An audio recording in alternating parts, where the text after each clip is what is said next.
So good day, ma'am. Good day, everyone. We are the last reporter for the teaching English in the elementary grades through literature. So our module is all about the literature selection and adaptation, designing literature-based lesson plan. So this module equips teachers with the knowledge and skills to select appropriate literary text, adapt materials to suit diverse learners, and design effective literature-based lesson plans that promote comprehension, critical thinking, and appreciation of literature. So, yung part po sa report namin ay tungkol siya sa pagpili ng mga literature na maaaring gamitin sa pagtuturo ng English. At kasama na rin dito ang pag-adapt dun sa mga napiling literature, and then the designing of the lesson plans for the teaching.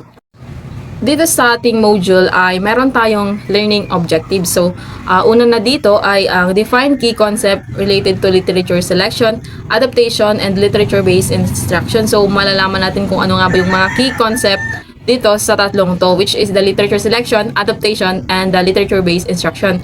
Kasunod naman is identify criteria for selecting appropriate and culturally responsive literary text. Sa pagpili ng mga literary text na ating gagamitin sa pagtuturo ay may mga criteria na dapat tayong i-consider. And the next is evaluate a text's suitability for grade level and learners' needs. So, yung mga pipiliin nating literary text ay ano ba siya, appropriate ba siya dun sa pangangailangan ng student at align siya dun sa curriculum or the grade level ng ating student. And then number 4, adapt literary materials to match learners' language proficiency, interests, and learner context.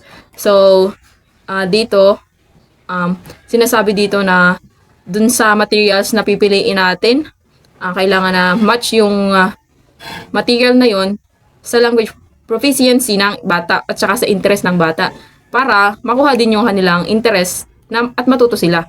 Kasunod ay design an effective literature-based lesson plan using recognized instructional model. So, sa paggagawa ng lesson plan, dapat effective yung pagkakagawa ng literature-based lesson plans. And the next, develop assessment aligned with the learning objectives in text features. So, sa paggagawa ng assessment or evaluation, so dapat align siya dun sa ating learning objectives dun sa lesson plan at saka dun sa mga nakapaloob dun na literary text features. So, sa key concept, una na dito, meron tayo ditong literature selection. So, literature selection means the process of choosing texts that are age-appropriate, meaningful, and aligned with the curriculum standards. So, literature selection refers to creating literary works. Example are the novels, poems, and articles for a specific purpose such as an educational curriculum, a magazine, or a research review. So, literature selection means pagpili ng literature na ating gagamitin. Maring for educational purposes siya. Tapos, need dito na ito ay age-appropriate. So, base sa grade level ng student and then sa curriculum na sinusunod, considering the grade level of the learners.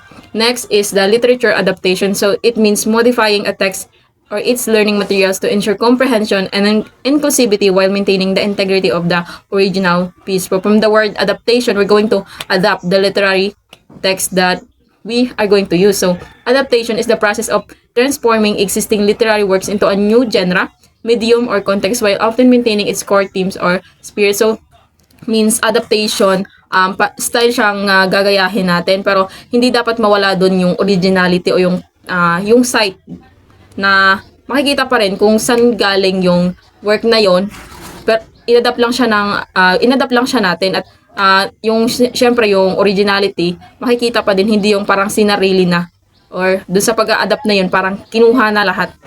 So wala na yung credibility nung gawa-gawa na sinarili na nila, na wala na yung pag sa site based dun sa pinagkuhaan nila ng information na yun. And then next is the literature-based instruction. So, literature-based instruction is an approach that uses literature such as stories, poems, and play as the primary medium for teaching language, comprehension, values, and cultural awareness. So, literature-based instruction, also known as LBI, teaches reading, writing, and thinking skills using authentic children's literature as the core, moving beyond basal readers to immerse students in real stories for deeper comprehension, critical analysis, and engagement, fostering a love for reading through activities like discussion, creative responses, and cross-curricular. So, dito sa literature-based instruction ay ang pina-foster dito is yung reading, writing, at thinking ng isang bata. So dito ay mas okay siya kung ang ating gagamiting stories ay real life stories para ma-boost din natin yung comprehension ng bata, and then critical analysis through questioning, and makakuha din tayo ng reflection, or makakuha sila ng moral lesson dun sa literature na gagamitin natin sa pagtuturo. Ngayon naman, ay bumako tayo kung ano nga ba ang dapat natin sa alam sa pag-ibig sa literary text. So ano nga ba yung mga dapat natin sa alam-alam? Una na dito ay text suitability. So ano nga ba pag sinabi natin text suitability? So pag sinabi natin na text suitability, ito ay dapat ang pipiliin natin ng text ay nakaangkop sa kung anong grade sila. Kasi kung pipiliin natin na mas agad sa kanila o hindi nakaangkop sa kanilang grade, ay parang wala din matutuwa at mawawalan sila ng interest sa pag-aaral ng text or ng isang libro. So ang sunod naman ay curriculum alignment. Siyempre, isa ito sa pinaka-importante kasi kailangan pagpipili tayo ng mga text or mga literary text, dapat ay nakaalan siya sa curriculum guide. Kasi kung hindi siya nakaalan, parang nawawalan din ang sertifikas. Halimbawa, kung hindi tayo ng isang text, pero hindi naman tayo dapat ay turo dun sa bata or hindi siya alam dun sa curriculum guide. So parang mali yung tinuturo natin bilang isang guro. Ngayon naman, ito na tayo sa pangatlo, which is the picture and sensibility. So, pagpipili tayo ng isang text or literary text, dapat tayo isasaalang-alang natin yung mga estudyante natin kung ano ba yung mga kultura na meron sila. Kasi baka kung pipili tayo ng isang halimbawa, isang kwento, pumili tayo ng isang kwento or ng isang discussion, tapos matatapakan naman yung kultura nila. So, parang ang pangit ng pakinggan kasi dapat lahat ay pantay-pantay na dapat nila ang spell natin kung ano ba ang kultura ng isang tao or isang bata. Kaya dapat, pagpipili tayo, dapat natin isalang-alang yung culture and general sensitivity mo. Text na pipili natin na hindi lang tayo basta-basta pipili ng isang kwento or isang text. So, ang sunod na interest and engagement. So, isa ito sa pinaka-importante sa pagpili ng literary text kasi dito, pag ang pinili natin na text or kwento or mga books or discussion, ay makukuha natin yung interest ng mga estudyante natin. So, magiging engaging yung mga activity or magiging-engage yung mga bata kasi gusto nila yung topic o gusto nila yung discussion. Kaya sa lang pagpipili tayo ng gusto lang natin, pero ayaw naman ng mga students, parang tatanganan sila mag-aaral o para malalang sa kanila yung tuturo natin. Kaya dapat, kung pipili tayo ng text, dapat kung interesado sila ang mag-aaral, interesado sila alam niya, or nakukuha natin yung curiosity ng mga bata. And at the same time, nag-engage sila or active participate sila doon sa discussion.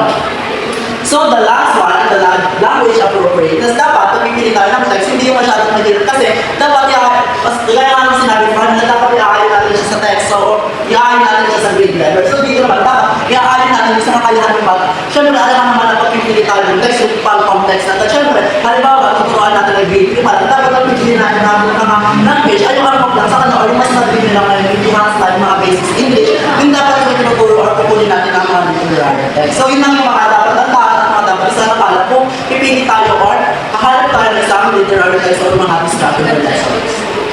Good day everyone, so I am the next reporter of Group 5 and now let's talk about the literature adaptation techniques. It has a text modification, instructional scaffolding, multimodal adaptation, and instructional adaptation. But first, let's talk about the text modification. So, when we say text modification, it has to simplify complex vocabulary, shortening lengthy passages, adding glossary or footnotes, rewriting certain parts without changing meaning. So, ang ibig sabihin lang po ng text modification, ito yung pagsasaayos o mas pinapasimple nito yung mga kwento na binabasa para mas maunawaan nung nagbabasa at nung nakikinig.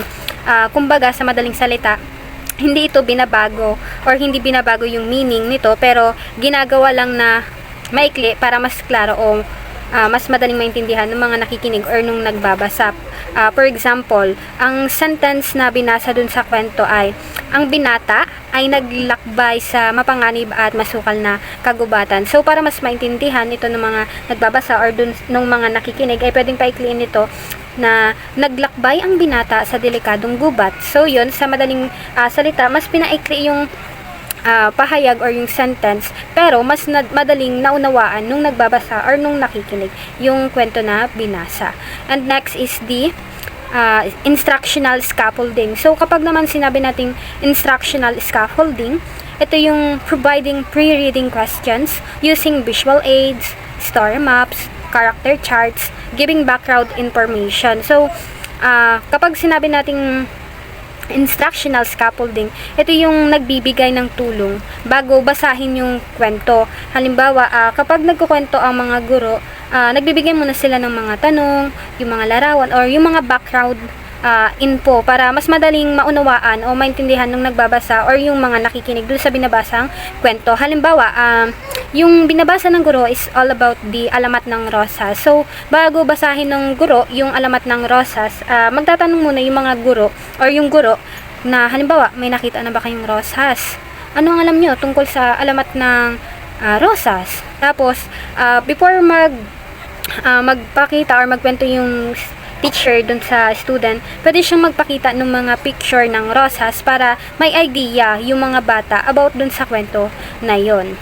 And next is the multimodal adaptation. So when we say multimodal adaptation, it is using audio versions, dramatization, or graphic novel version, incorporating videos, summaries, or digital storytelling. So kapag sinabi nating multimodal adaptation, ito naman yung paggamit ng iba't ibang paraan bukod sa pagbabasa. Pwede ditong gamitin yung mga audio, video, or comics, o kaya naman yung dramatization para naman mas madaling maunawaan ng mga bata yung kwento na kinikwento ng guro. Kumbaga, na-apply dito yung diversity ng mga students sa pagdating sa pagkatuto. Kasi di ba naman alam natin na ang mga student ay may mga different or diversity learning sila. Kumbaga dito, pinakita na hindi lang sa pagbabasa matututo yung mga bata, kundi matututo rin sila sa pamamagitan ng pakikinig, panonood, yung mga ganun. And halimbawa, dito sa multimodal adaptation, halimbawa, sa halip na basahin lamang yung kwento ng Ibong Adarna, maaring mag-apply or gamitan ng teacher ng pagpapakinig ng mga audio story o yung mga manonood ng mga short animated video para mas maintindihan ng mga student yung kwento ng Ibong Adarna. So next is the instructional adaptation. So when we say instructional adaptation, it is breaking text into manageable chunks, highlighting important passages, providing guiding notes or annotation. So kapag sinabi nating instructional adaptation, ito yung pagpaputol or yung ng mahaba na komplikadong story sa mas maikling parts para kumbaga mas madaling maintindihan o madaling sundan. Kumbaga ito yung pag-highlights ng mga important na dun sa kwento na yun or dun sa story na yun or dun sa notes na yun. So halimbawa, ang ginagawa is yung mga chapter. Kung sobrang haba nung chapter, maaaring hatiin dito dun sa part 1, part 2, part 3, tapos i-highlight yung mga importanteng lines para madaling makita o para mas madaling maunawaan din ng mga student or yung kwento na kanilang binabasa. So, that is my report. Thank you, everyone. So good day everyone. So next naman natin designing literature-based lesson plans. Common literature-based instruction frameworks na narinig ko ng panood niya. Apat muna is before, during, after framework, reader response approach, storygram literary elements approach, and last is task-based approach. So, designing literature-based lesson plans. So, in the simple terms, it's about planning activities and strategies that help the students understand and enjoy and analyze literature. It's simple by tracing the text on designing how to guide the students before, during, and after, and preparing doesn't have them deeply about the story. So dito ay naghahanda ng mga gawain, tanong o strategy na tutulong sa mga students para maunawaan o maintindihan nila at masulit ang kanilang binabasa na story. Kasama dito ang pagpili ng tamang teksto o pagplan before or during after activities. So dito, sa during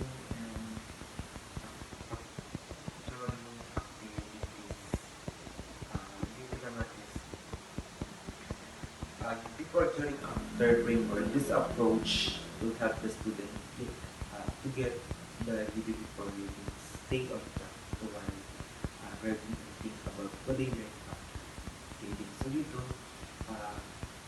before natin sila or bago natin i-introduce mo sa topic ng story, before natin siya kailangan mo natin alamin yung prior knowledge nila about sa story na yun. The next one is Jory. So dito naman sa Jory is guided comprehension. So dito nakakaroon sila ng comprehension or i-guide na natin siya. The next one is after reflecting, applying, and learning. So dito sa after, dun sa nagkakaroon na sila ng reflecting and applying, learning about sa story na yun. The next one is leader response approach is focused on instructions, personal teaching, meaning, making. So dito, na-encourage yung students to interpret the text personally connect that their experience and creating their own meaning. So dito, yung students, nagkakaroon siya na experience about sa pinatong story. Nagkakaroon siya na response kung ano yung kung ano na ba ngayon, kung ano yung mga at ano yung mga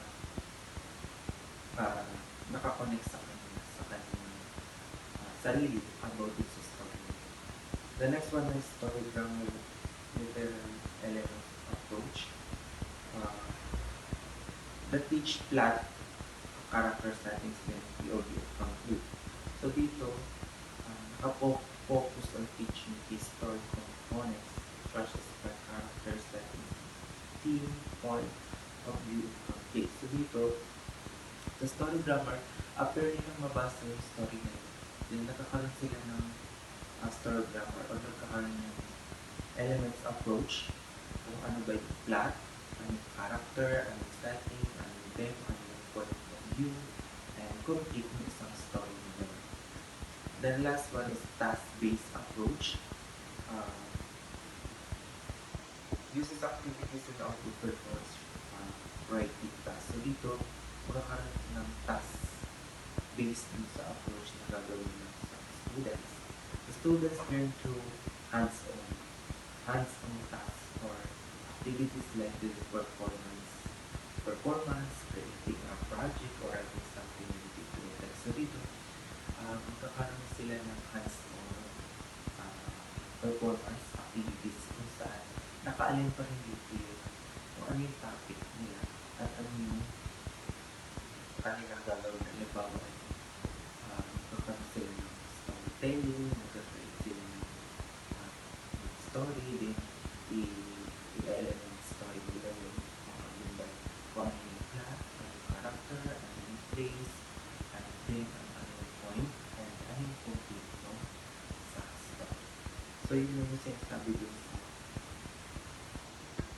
designing literature-based lesson plans for literature-based instructional training.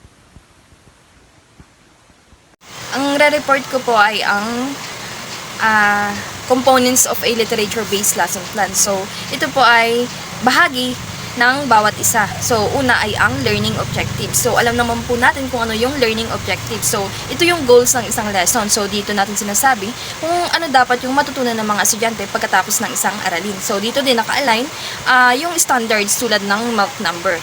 So, second is yung mga materials natin pagdating sa isang lesson plan. So, dito merong text or kwento, visuals, worksheets, and graphic organizer. So, the next is procedures. So, meron itong tatlong bahagi. Una ay ang pre-reading before reading. So, ito ang ginagawa bago basahin ang isang kwento. So, sa pag-activate ng prior knowledge, so, ang question dito is, ano na ang alam ng bata? So, next is vocabulary preview. So, dito is, ang tanong is, kung may hirap na salita ba yung binabasa. Then, sunod is predicting activity. So, the question dito is, ano kaya ang mangyayari? So, next is pagbigay ng context tulad ng author, setting, and background. So, the next is while reading, during reading. So, ito ang ginagawa habang nagbabasa. So, meron ditong questions. So, sa pagpuputol ng text, tinatawag itong text chunking. So, sa pagkilala sa characters, conflict at imagery, and pag-annotate or pagmarka sa isang text, at pagtukoy ng literacy devices. Then the next is post-reading and after reading. So, ito yung ginagawa pagkatapos magbasa. So, meron ditong discussion prompts, creative output like poster, diary, poem, and skit. So, meron ditong Vulge reflection at team analysis. Then, summative assessment. So, pang-apat naman ay ang assessment. So, dito naman sa pagsusukat kung gaano ba natuto yung isang estudyante. So, meron po itong dalawang klase ay ang formative at ang summative. So, sa formative, dito ay ang exit, sleeps, journals, graphic organizers. And then sa summative naman, so dito ay ang assessment ay ang quizzes, essays, projects, and performance tasks. So sa kabuuan po, ang literature-based lesson plan ay may 4 na bahagi. Ang objectives, materials, procedures, at assessment. So sa procedures, ito ay nahati sa before reading, during reading, at after reading activities. So ang goal nito ay tulungan ng mga estudyante na mas maunawaan ang binabasa nila mula simula hanggang dulo. Yun lang po.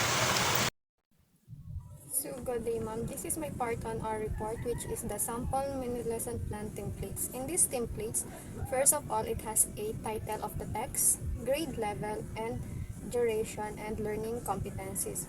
In the letter A, it has a learning objectives. What is learning objectives? In the learning objectives, students will be able to. It is our goal in the whole lessons. B is the materials. So the materials, it is the things that we use during a discussion. For example, of this is the PowerPoint, cartolina, and other materials. And letter C is the procedure. It has a 3 procedure. First one is before reading. Before reading, it has 3 components, which is motivation, activating schema, and vocabulary review. Motivation, it is the activity before the introducing the lesson. And number T is during reading. It is the main discussion, or it can be silent reading or teacher read aloud. And the teacher may ask questions to the students if they understand the discussion. Letter D is the assessment. The assessment, in this assessment, it can be short that students will answer after the discussion if they really understand the lesson. And in this number 8, it has a sample text selection and adapted activity. It has 5 steps to adapt a activity. Number 1 is pick a literary text. Number 2 is analyze its appropriateness during checklist. Number 3 is identify parts that need adaptations. Number 4 is produce an adapted version. And number 5 is design a BDA-based lesson plan using the adapted text. And the most important part is the number 9, which is the references. It is consists of where all of this information came from. Hi, I am Christine Joy Creso Paisan, and now we were going to talk about the developing instructional materials. So this topic will help to improve teachers or pre-service teachers with the knowledge and skills needed to design, produce, evaluate, and utilize instructional materials or IMs that support effective teaching and promote meaningful learning. So instructional materials will be printed, digital, visual, audio, or manipulative resources that helps learners to understand the lesson better. So, our learning objectives for this topic will be, at the end of this discussion, learners should be able to define instructional materials and explain their importance in teaching and learning, identify types of instructional materials and their uses. Also, apply principle and criteria in selecting and developing IMs or instructional materials. Fourth, produce effective culturality response and creative instructional materials.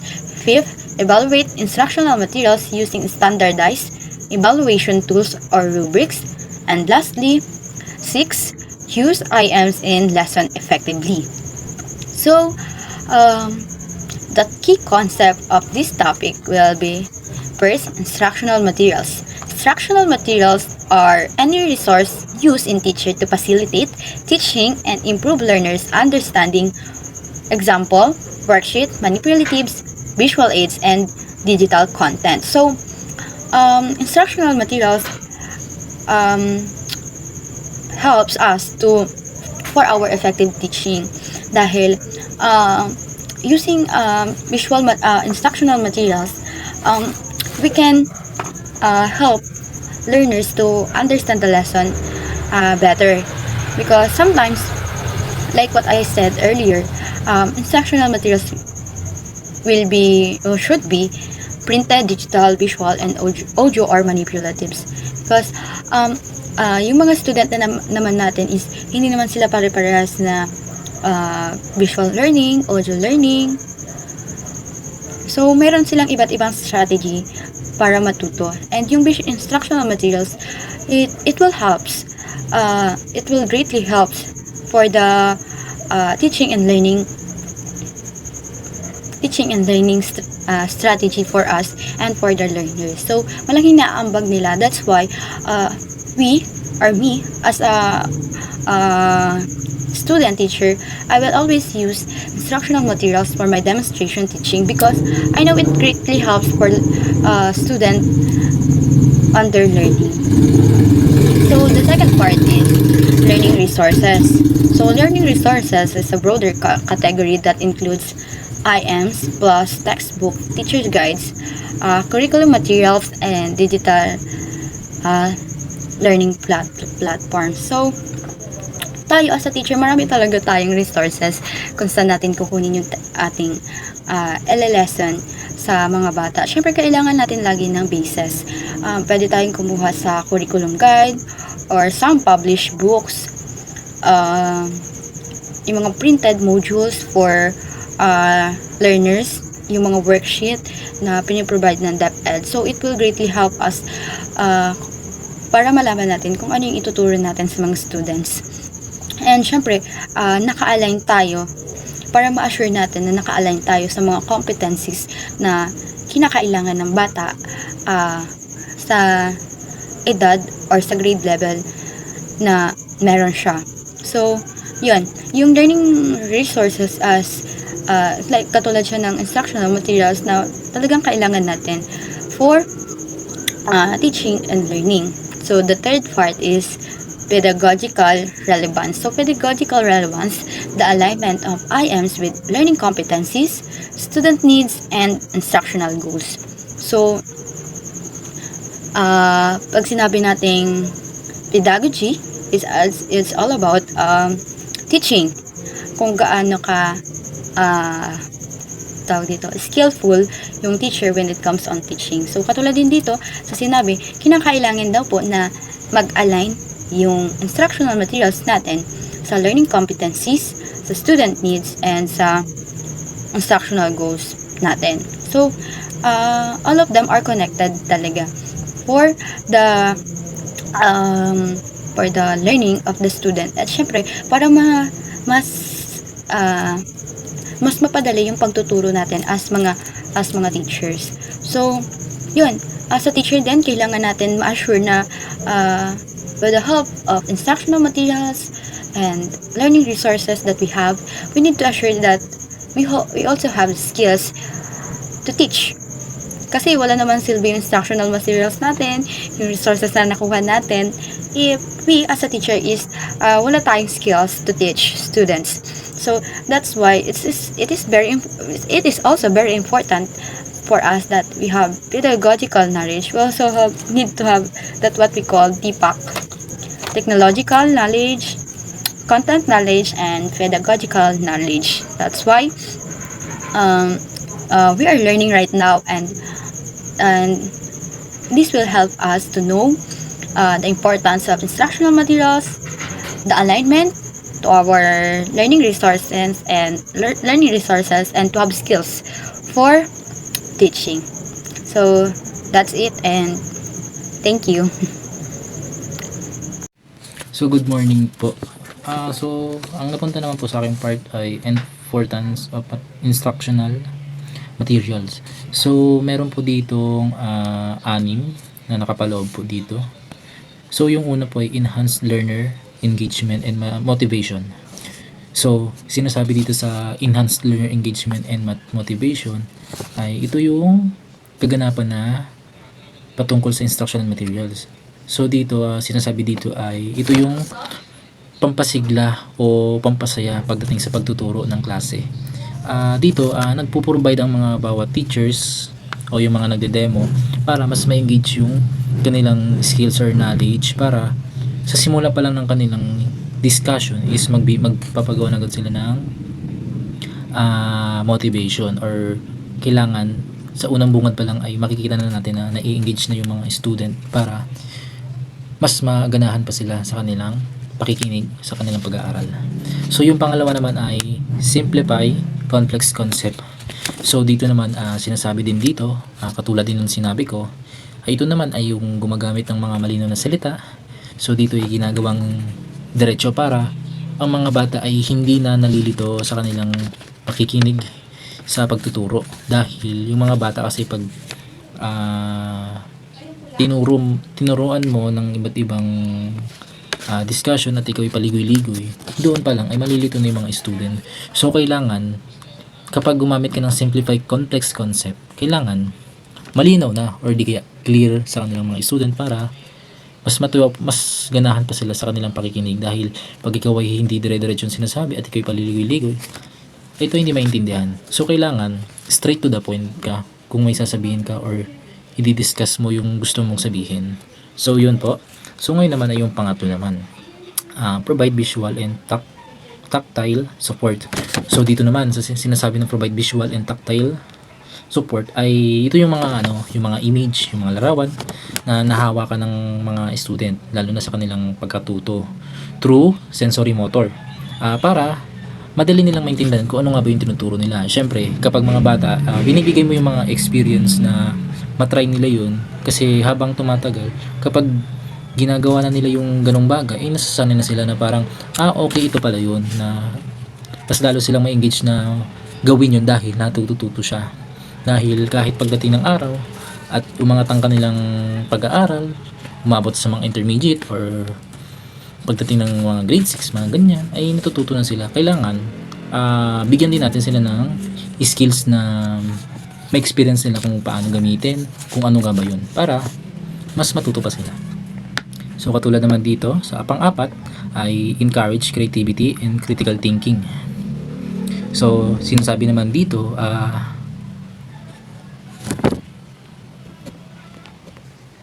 so ngayon continue naman ay ito naman sa encourage creativity and critical thinking. So sinasabi lang naman dito kapag nagtatanong kumbaga nakakapag-isip sila ng mga ideas or mga kanilang naiisip or mga imagination, dito is nakakagawa sila ng mga malayang kaisipan, nagkakaroon sila ng freedom na mag-isip na okay, ganun pala yun. Na-explore nila sa isip nila kung paano nga ba nila nagagawa yung ganun, na kaya nilang gawin kahit sila lang, pero kailangan pa din ng guide ng teacher para at least malaman nila na kung tama nga ba yun.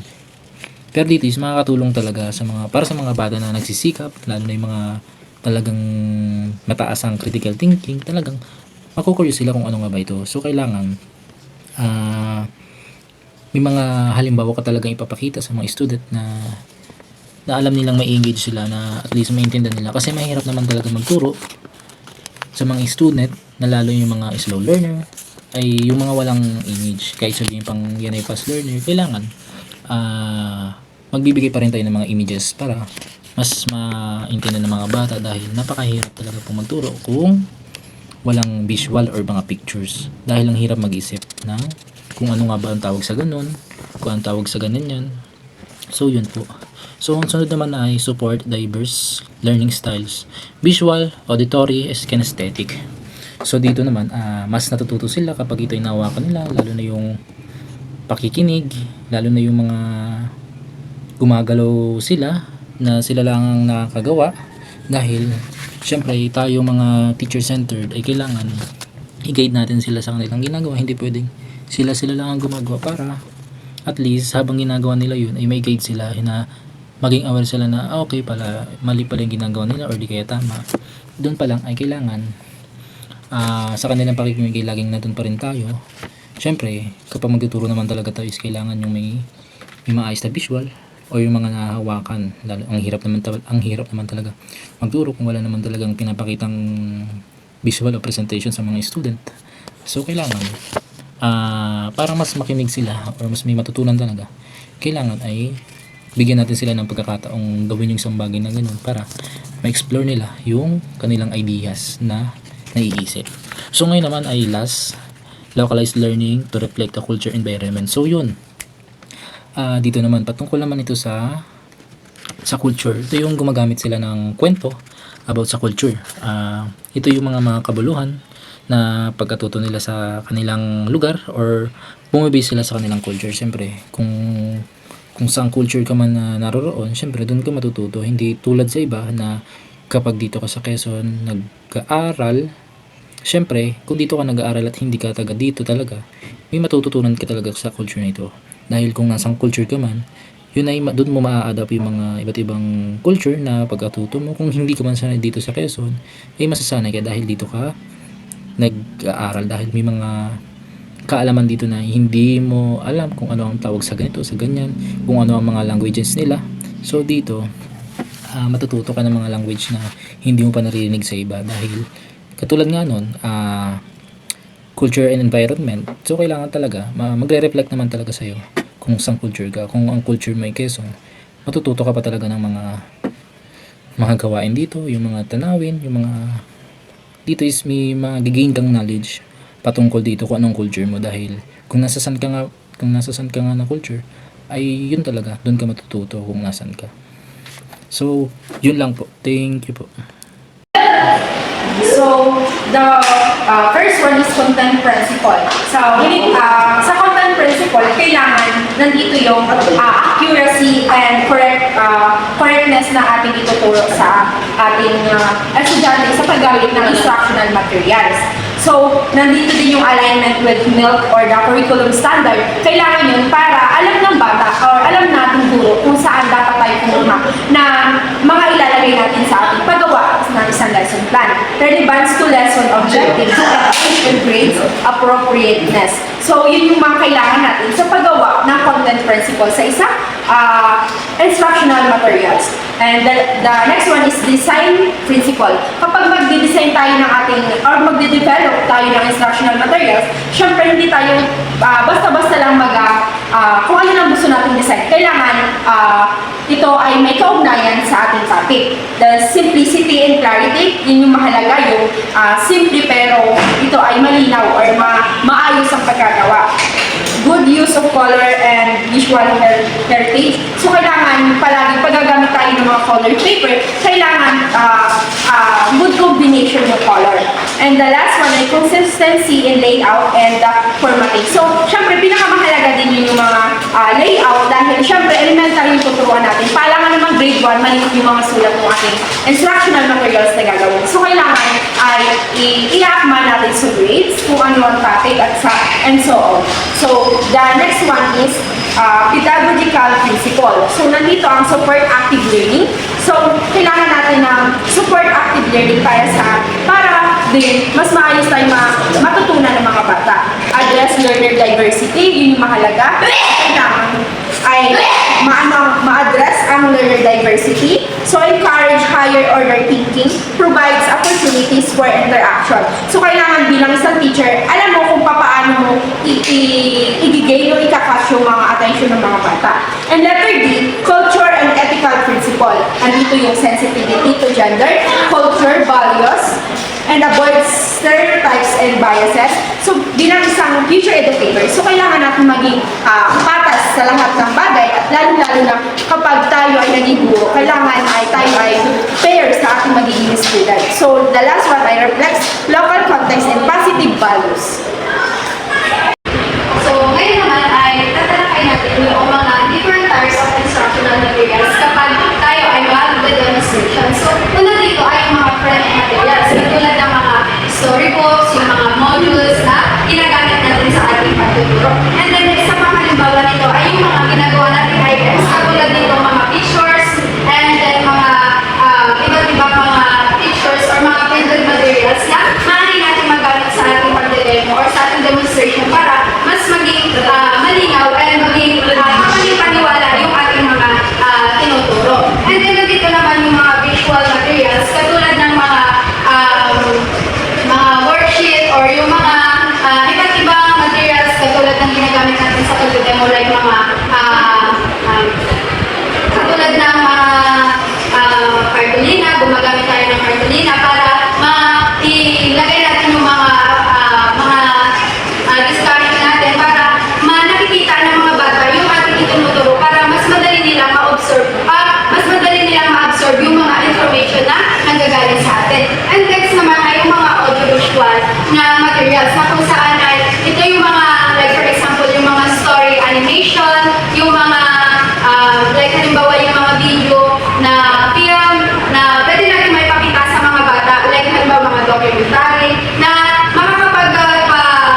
natin dahil alam naman natin ngayon na naganap na ang technology. So, sila is more on technology na. So, next is the manipulative.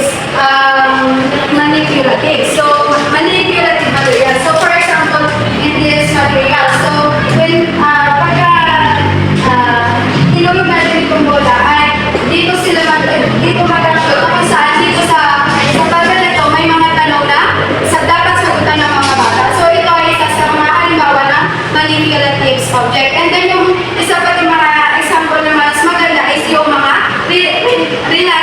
realia na mas maganda at mas matututo talaga yung mga bata natin sa ating mga materials. So, dumako naman po tayo sa steps in developing instructional materials. Ang unang step po ay identify learning objectives. Dito daw ay pwede tayong gumamit ng, ayun dito, use MELCs or curriculum standards as a basis. So, dito po sa step 1, identify learning objectives, pwede po tayong gumamit dito ng mga MELCs or curriculum standards para po alam natin kung ano yung mga objectives na ituturo natin or kung ano yung mga kagaya ng performance standards, tapos content standard, at saka learning competencies na ilalagay natin sa ating instructional materials. So, ang step 2 naman po ay analyze the learners. So, dito, consider age, learning styles, readiness, prior knowledge, and language proficiency. So, dito naman po sa step 2, analyze the learners. So, kapag daw po tayo gagawa ng instructional materials, dapat daw alam natin kung angkop ba ito sa age ng bata, kung anong learning styles ang mga ilalagay natin. Tapos, dapat ito ay mayroong or naglalaman ng prior knowledge nila. Kumbaga ay, di ba kapag tayo ay gagawa ng instructional materials, meron din itong kapag may nagre-review tayo. So, para daw dito sa number 2 na analyze the learners, so dapat yung gagawin nating instructional materials, dapat naka-align siya dun sa age ng bata at kung ano yung mga kakailanganin pa ng bata. So, dito naman sa step number 3, choose the type of material. So, dito naman sa step number 3, kung ano daw po yung ating materials na gagamitin. Like, ang pinakang maganda daw pong gagamitin natin instructional materials or ilalagay natin sa ating instructional materials ay yung mga, pwede po tayong gumamit ng mga print na, mga pictures or mga printed po. Tapos, pwede rin tayong gumamit ng mga digital, like, gagamit tayo ng TV or ng mga pwedeng i-manipulate ng isang bata.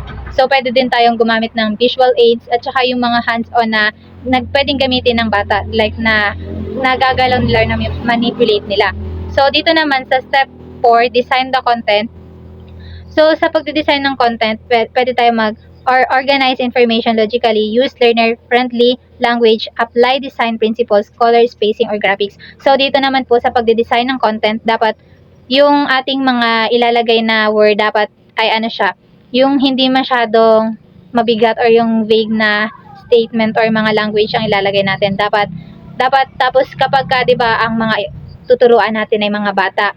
So, ang mas magandang instructional materials para sa kanila ay yung makulay na nakaka-attract agad ng kanilang paningin. So, para magkaroon sila para dun pa lang sa instructional materials na ginamit natin, nagkakaroon na agad sila or na-engage na agad sila sa instructional materials pa lang. So, dito naman sa create and prototype. So, dito sa create and prototype, pumapasok dito yung gumagamit na tayo ng Canva, PowerPoint, Google Slides, Word, or handmade materials. So, dito naman sa step 5, gumagawa na tayo ng instructional materials. Dun sa step 1 to 4, ina-analyze pa lang natin or inaalam pa lang natin kung ano yung mga dapat nating ilagay sa ating instructional materials. Pero dito sa step number 5, ginagawa na natin siya. Pwede tayong gumawa ng instructional materials or ng ating IMs sa pamamagitan ng Canva. Nagagamit natin ito. Pwede rin tayong gumawa ng isang PowerPoint or ng mga Google Slides. Pwede rin tayong gumawa ng mga handmade materials, like kapag 'di ba meron naman talagang ngayon na mayroong traditional at saka modern na instructional materials. So, dito sa handmade materials, dito pumapasok yung gumagawa tayo ng, like yung traditional, ginagawa natin siya tayo tapos hindi tayo gumagamit ng technology. So, dito naman sa step number 6, validate and evaluate the materials. So, pwede tayo, dito sa step number 6, gumagamit na tayo ng mga rubrics para ma-validate or ma-evaluate natin yung ating materials na nagamit. Like, yung rubrics na DepEd LR Evaluation Tool, Content and Pedagogy, Rubric Design, and Technical Quality Rubric. So, dito sa mga rubric na nabanggit, ito yung mga pwede natin gamitin para ma-evaluate natin yung ating instructional materials na nagawa. So, dito sa step number 7, revise and improve based on feedback from peers, teachers, and learners. So, dito sa revise and improve, so, di ba kapag gumagawa tayo ng instructional materials, hindi naman porket nakagawa na tayo ng isang beses ay perfect na siya sa tingin ng iba. So, dito sa step number 7, magre-revise tayo ng ating instructional materials para mapa-improve pa natin kung ano yung kung ano man yung kulang. So, dito, pwede natin gamitin yung mga feedback ng ating mga kapwa estudyante kung tayo man ay, tapos kapwa natin teachers, tapos kung ano man yung, kapag mayroong naging feedback yung mga mag-aaral, ilalagay natin siya, wag natin siya yung basta na lang pinakinggan, dapat ina-apply din natin para maging ma-improve pa natin yung ating paggagawa ng instructional materials para hindi na natin siya maulit kung ano man yung napuna nila ngayon, hindi na natin siya maulit sa susunod pa nating paggawa. So, dito naman sa implement and reflect. Sa step 8, implement and reflect. Use the materials in a real lesson, observe learners, engagement, and outcomes. So, dito sa step 8, ginawa na natin or in-implement na natin siya. Ginamit na natin yung ating dinevelop na instructional materials sa ating mga mag-aaral. Ginamit na natin siya para maging kasangkapan or maging tools siya para maitaguyod natin yung ating yung ating ginagawang demonstration. So, dito sa implement and reflect, kagaya nun sa mga step 7 na mayroong revise and improve, pwede rin dito sa step 8, implement and reflect, kasi pagka na-implement na natin dun sa yung ating instructional materials, magre-reflect na siya naman sa atin na naging effective ba yung ating instructional materials na ginamit para sa ating mga estudyante. So, dito na pumapasok na malalaman natin kung na-engage ba sila, kung ano yung kinalabasan, or kung ano yung magiging outcomes ng ating instructional materials pagdating sa engagement ng mga bata. So, dito naman sa last part, which is the criteria for evaluating instructional material. So, una na dito ang content quality. So, nakalagay dito accurate and updated. So, dapat ang nilalaman ng ating IMs ay accurate siya or tumpak doon sa ituturo natin at updated. So, latest version. Next is relevant and aligned to standards. Relevant means napapanahon siya or mas madali siyang maunawaan sa kasalukuyan at align siya doon sa standard or doon sa curriculum na dapat gamitin base sa grade level ng student. And then next is clear explanation of concept. So, dapat malinaw yung mga nakalagay doon na information para mas madaling maunawaan. And then sa instructional quality naman, una ay ang promotes mastery. So, dapat ang ating instructional materials ay pag nakita natin yung ating ginamit na IMs ay malalaman na agad natin kung ano nga ba ang gagawin natin. O, yung pagkakasunod-sunod, ganun, sunod ay support teaching strategies. So, dahil sa mga IMs na ginagamit natin ay nagagawa natin ng maayos ang ating teaching demonstration. And then, kasunod, engage students and active learning. So, yung mga instructional materials natin dapat hindi nabuboard yung bata. So, dapat ang ating mga instructional materials na gagamitin ay more on makakakuha siya ng atensyon ng mga student na makinig sa ating pagtuturo. And then next ay sa technical quality naman, clear visual. So, dapat nababasa siya ng bata or malinaw or hindi siya madumi. Mga malinis tingnan. And then professional layout. So, maganda yung pagkakagawa, as in, yun nga sinasabi, malinis. Pag tinignan mo siya, na-attract niya yung atensyon ng yung student. And then high readability, so nababasa yung mga sulat according sa, kung halimbawa ay grade 4, so dapat malalaki yung sulat para mabasa ng mga bata. And then sa usability naman, easy to use, so madali siyang gamitin, so madaling dalhin, hindi na kailangan ng malaking space pa para magamit yung IMs na yon. And then next, accessible for learners with diverse needs. So dapat kinukonsider din dito yung diversity of learners, kung pwede ba to sa mga batang nahihirapan magbasa. So, yung IMs mo ba ay appropriate siya sa mga batang nahihirapan magbasa? Paano yung mga malalabo ang mata? So, ganun. And then next can be reused or adapted. So, pwede pa nating gamitin pagka nag-demo tayo ulit. So, yun yung mga criteria sa paggawa ng instructional materials at demonstration teaching. So, to conclude all the lessons in this module, so ito lang naman ay patungkol siya sa pag-select ng mga literature and then pag-adapt and then yung paggawa ng instructional materials sa pagtuturo and then the lesson plan pagdating sa English at sa paggamit natin ng literature. The end.